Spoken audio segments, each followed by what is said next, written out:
Madali ang pangontra sa mga kamalasan at para tuloy-tuloy na pasok ng swerte. Para araw-araw ay siksik-liglig at umapaw at napakaraming blessing ang dumating sa inyo at sa inyo pong buong pamilya. Napakadali lang nitong aking ituturo. Upang sa ganon, araw-araw na buena sa loob ng inyong tahanan.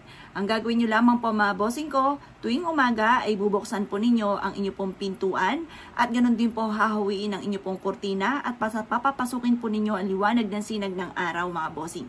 At ang yan po mga bossing ko ay nagdudulot na napakaswerte para sa buong pamilya. Kasi ang liwanag ng sinag ng araw sa umaga ay nagtataboy ng mga negative energy na nagdudulot ng kamalasan, away-away at samot-samot ang mga problema sa inyo pong pamilya.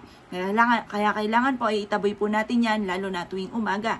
Kaya papasukin nyo ang liwanag ng sinag ng araw sa umaga. Buksan ang pintuan at awin at ang kurtina. Ganun din po ang bintana ay papasukin po ang liwanag ng sinag ng araw. Ganun din po mga bossing ko, kayo po ay wag pong makakalimot na magpatugtog ng mga masasayang tugtugin. Yung tipong makaka-relax po kayo, yung mga mantrang tugtugin mga bossing. The best po yan. Yan po ay panghatak ng swerte.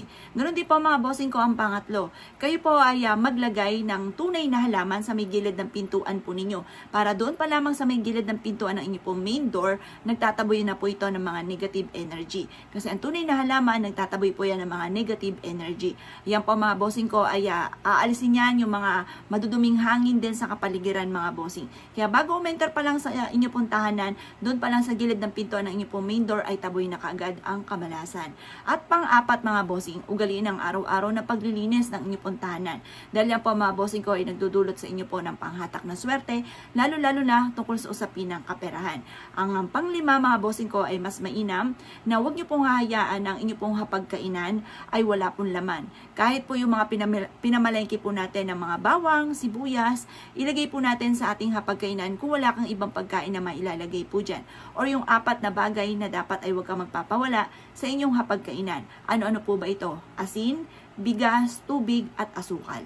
Yan po mga bossing ko ang apat na sangkap na huwag kang magpapawala sa inyong hapagkainan. Yan po mga bossing ko ang ilan sa mga bagay na dapat po ay magawa po natin sa araw-araw upang sa ganon masigit na siksik-liglig at umapaw at napakaraming blessing ang dumating po sa inyo. Kung isa ka sa mga naniwala sa mga gatong mga pamamaraan, ay huwag ka na magpatumpik-tumpik pa dahil kayo mismo ay maaamis sa dami ng mga blessing at malaking pagbabago na magaganap sa inyo pong buong pamilya.